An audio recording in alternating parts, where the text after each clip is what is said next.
The following program contains material that may be disturbing. Viewer discretion is advised. So frankly, I can't imagine handling this kind of news as a parent. I was watching a game one night, my phone rang, and the voice on the other end said, Rob, have you heard the news?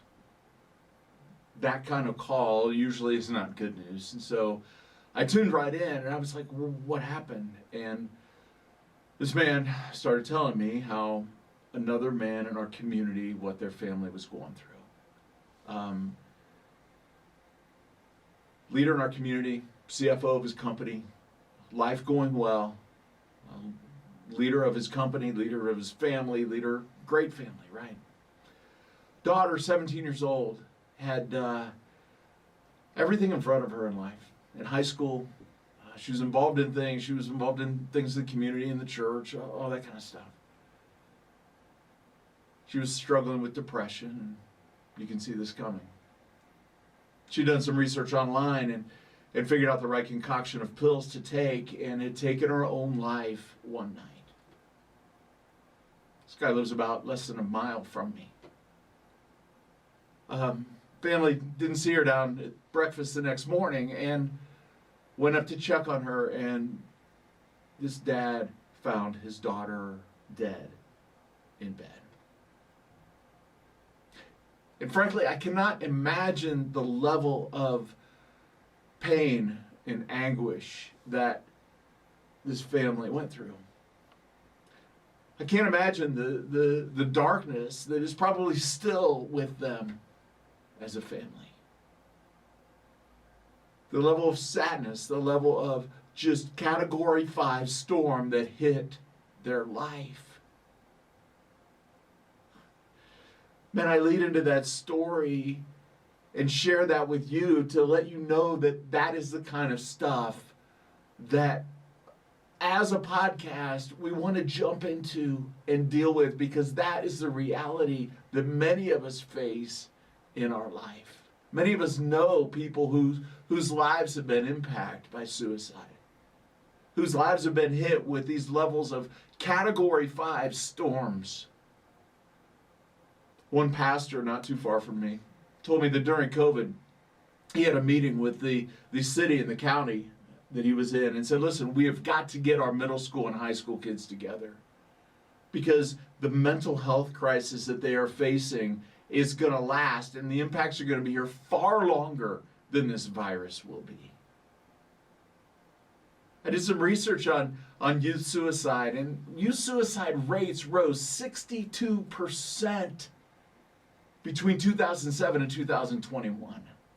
Headline, people feel hopeless, one recent grad says. I'll put the link to this article and the stats in the show notes.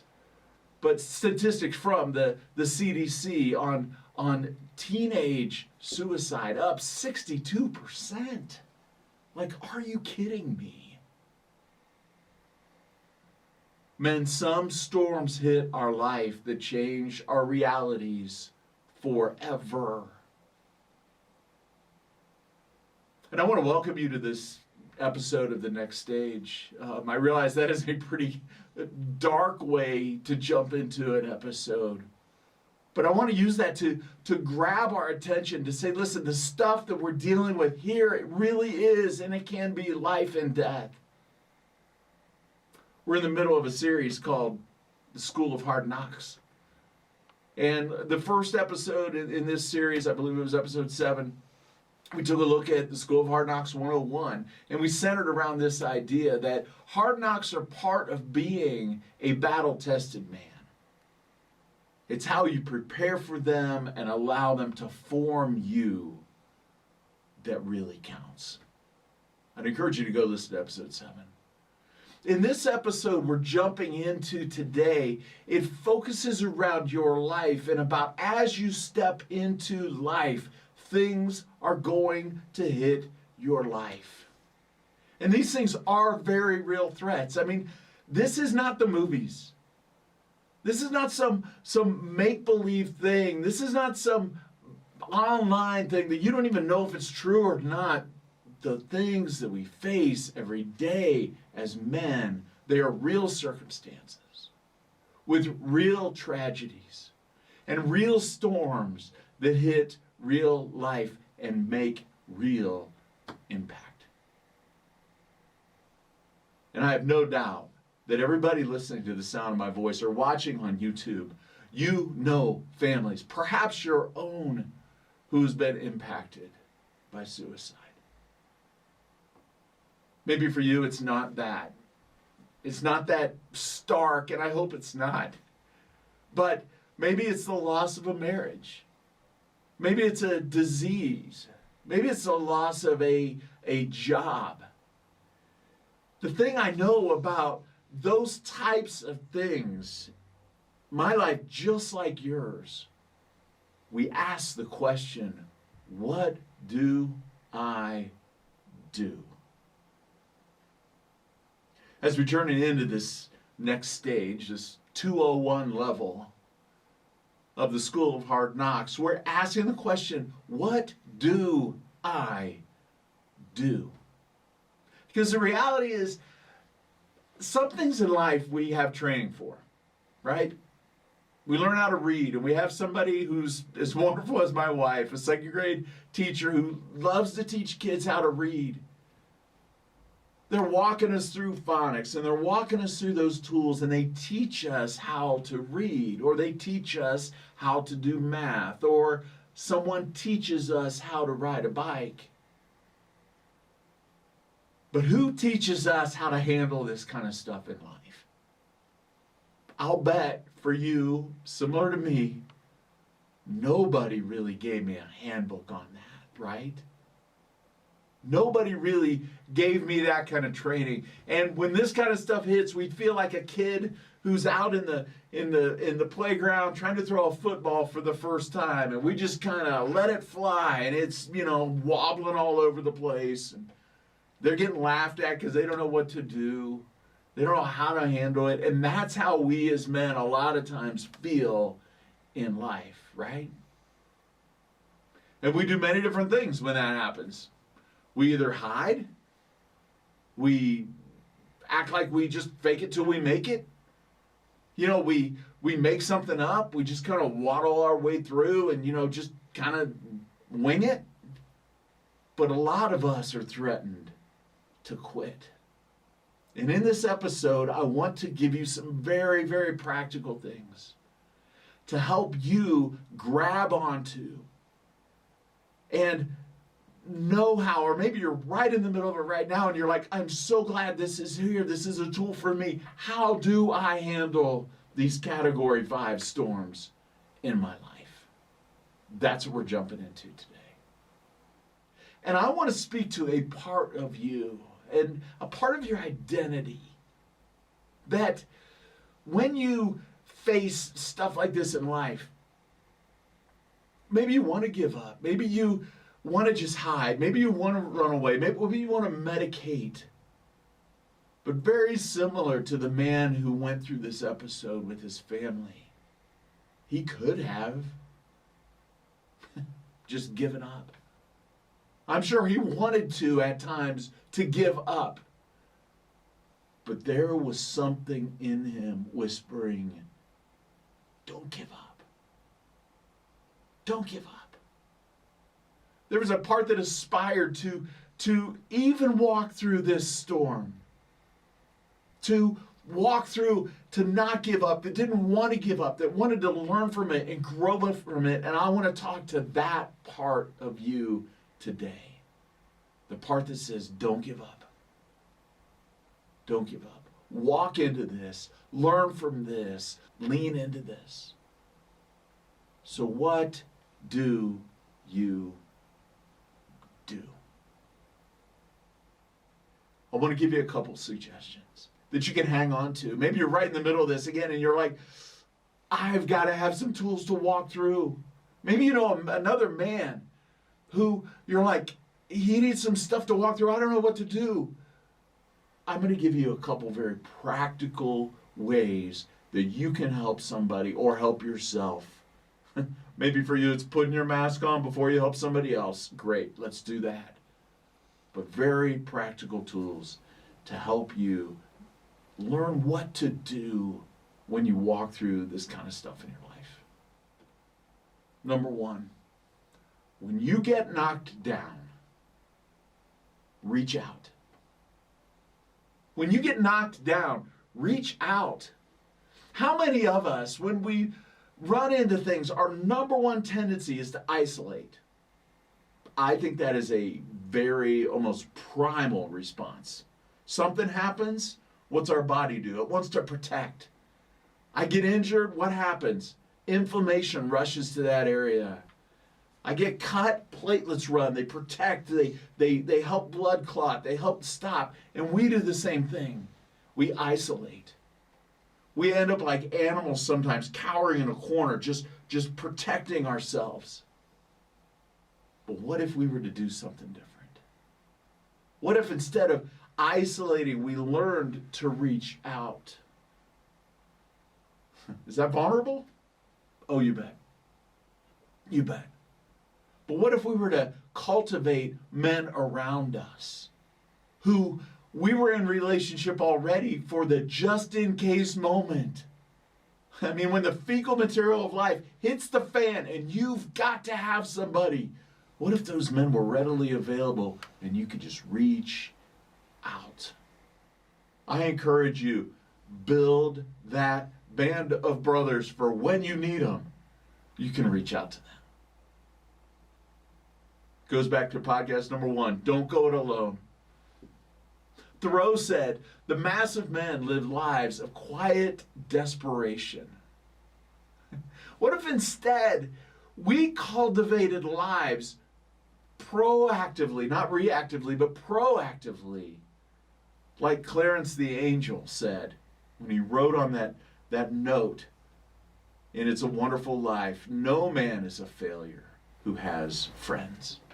Proverbs 17 says, a friend loves at all times, and a brother is born for adversity.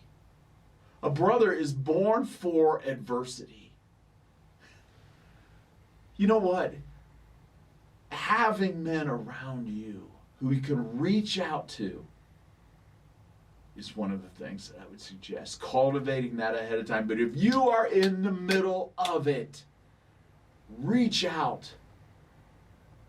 One of the things I find, one of the most rewarding things in my life, and I don't know, I think it's just kind of my makeup. It's kind of weird maybe, I don't know. But I love to be the guy that people reach out to. I love it.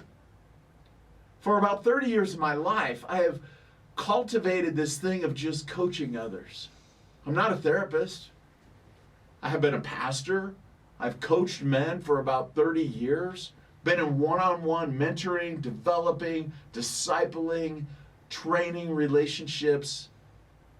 I love it. And I want to make myself available to be that man who, if you're in this spot, that you can just reach out to. Maybe you don't have anybody around you, but you're like, I want to reach out. I got nobody. That's okay. Maybe one of the most practical things for you is to send me an email. The next stage at Sherpa5280.com and just reach out. Put the word coaching in the subject line and let's talk about how I might be the guy that you can reach out to. I would love to play that role in your life. That's a big part of what I do. Just coaching other men. Not forever. Not making surrogates out of the world, but just coming alongside and being that Sherpa who helps walk with you for a while, maybe out of the hole that you're in and to the next stage of your life. Send me an email, let's talk about it. So not only when you get knocked down do you reach up or reach out, but when a friend gets knocked down, jump in. Jump in. Be the man who jumps down into the pit with another man. You don't need to be a professional life coach like me. You don't need to have been a pastor. You don't need a degree. All you need to do is care.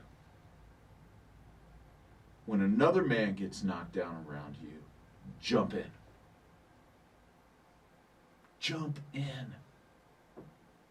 Brene Brown, I love her illustration of empathy. I'm going to put this link in the show notes as well. This little video that she made of it, and her voiceover in it is wonderful. She says, empathy fuels connection. Sympathy drives disconnection. Empathy fuels connection. Sympathy drives disconnection. Empathy is feeling with people. It's jumping down into the pit with somebody.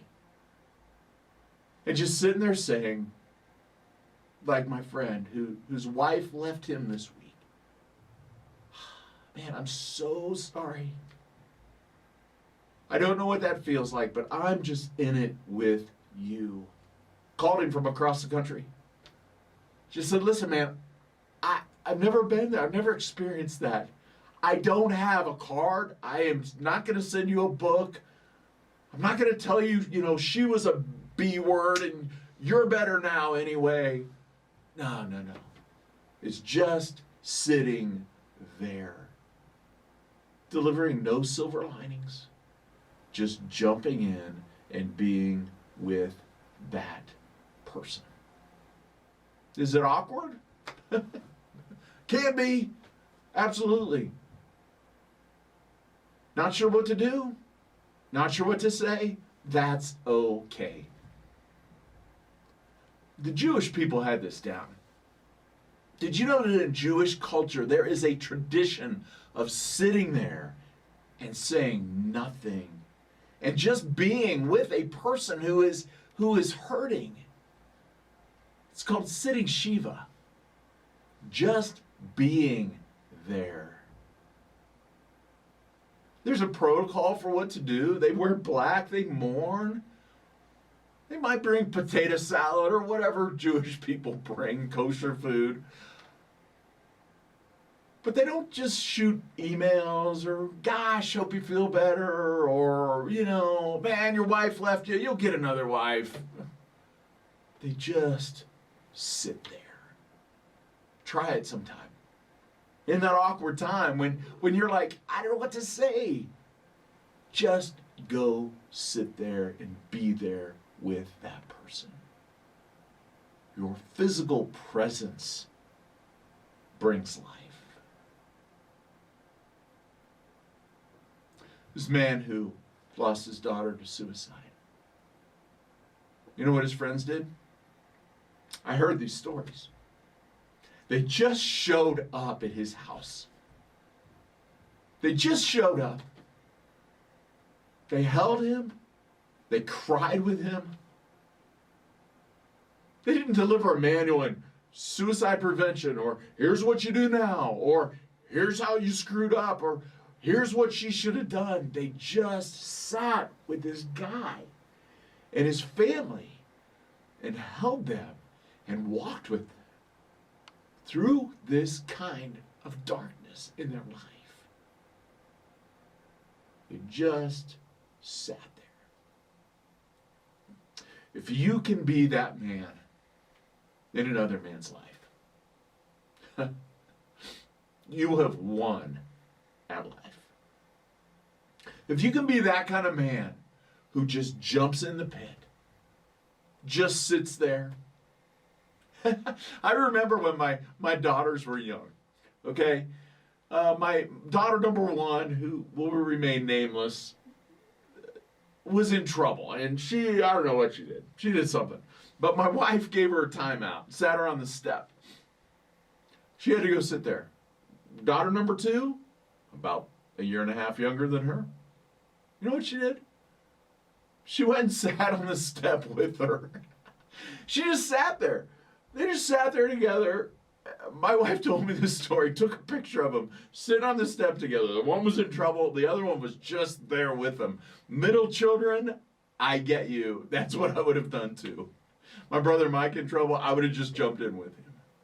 But that's what daughter number 2 did. That's empathy. That's jumping in. Might be just sitting on the step. It might be showing up at a funeral. It might be just going and being there. When your buddy gets knocked down, jump in the pit and go there with him. When you get knocked down, reach out. When a friend gets knocked down, jump in. But there's a much more personal side of this. For the person who's going through the hard knocks, they're going through those upper level seasons of life, those category 5 hurricanes that hit our life that just wipe a trail of destruction. If you're in that stage, or maybe you will be someday, or maybe you have been, the last suggestion I have for you is the one that I found to be most true. And that is reach up. Reach up. Reach out to a friend. Reach down with another man, but reach up. You know, the target audience for this podcast is not necessarily a man who has been to church his whole life. If you have been, we'll include you too. You're not going to hurt anything. But the reason this is even a podcast and not a church service is because most of the men I know aren't church guys. They're just not. They want to be good dads. They want to be good professionals. They want to be good husbands, but they don't necessarily find that church is their thing. If it's your thing, fantastic. I know a lot of pastors. I was a pastor. I don't have an axe to grind against the church at all, but the reason I even set that up is to tell you that if you're listening to this and you're not necessarily a church guy, that's fine. My belief in my experience tells me that the biggest storms in life require God-sized solutions. They just do. The biggest storms that come plowing through my life have always required a solution that's bigger than me or the advice around me. They do not require religious Kleenex or a religious Band-Aid or a meme or a Precious Moments little carved out figurine or a bumper sticker or a book. They require something real that I need in the real storms of my life. Get the real help you need when you're going through these kinds of seasons in your life, men. Get the real help. And I get it. If you have had a bad experience with church, me too. Everybody I know has. But just consider, if there is an almighty, all-powerful, present everywhere, at least intelligent designer of the universe, who created personality and happiness and love and emotion and beauty and all of that, if there is, don't you think he would care about you? I'm telling you, that's what I've experienced in my life. Because I've found that the biggest storms in my life, the worst hard knocks in my life, have required God-sized solutions. I know this episode has a lot of emotional stories in it, but I got to share this with you. My mother died very, very suddenly, about 6 months ago. Like suddenly. And I found myself on an airplane flight on a red eye from Denver, where I live, to Orlando, where my mom and dad live.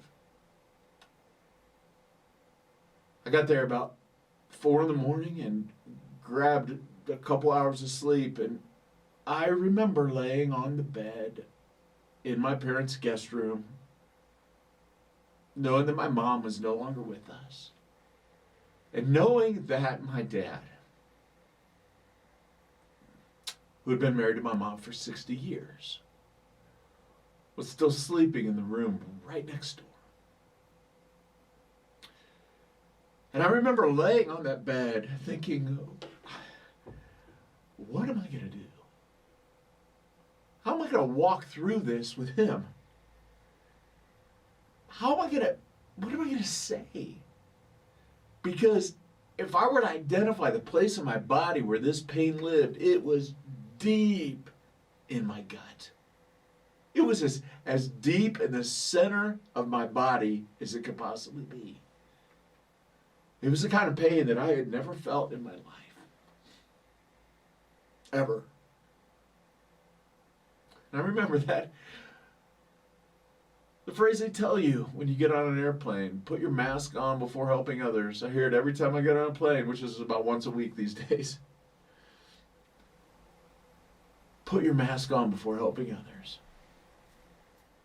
I remember laying there in pain, and the words of Scripture that are timeless and I believe are true came to my mind. One that I had heard years earlier. It's in the book of 2 Corinthians 1:3. You can Google it. It says, blessed is the God and Father of our Lord Jesus Christ. Check this out. The Father of mercies and the God of all compassion, who comforts us in all of our trouble. And I remember saying, God, I need that to be true of my life right now. Unless this is complete BS, I need you to apply this right now as a medicine to my life. Because I don't need to get up and have all the answers for everybody. But I do have to be able to support an 80-year-old man who just lost his wife of 60 years. Another verse came to mind. It was Psalm 147. It said, God heals the brokenhearted. He binds up their wounds. And I lay there and I just reflected on that. My God, would you give comfort that I don't know where it's going to come from.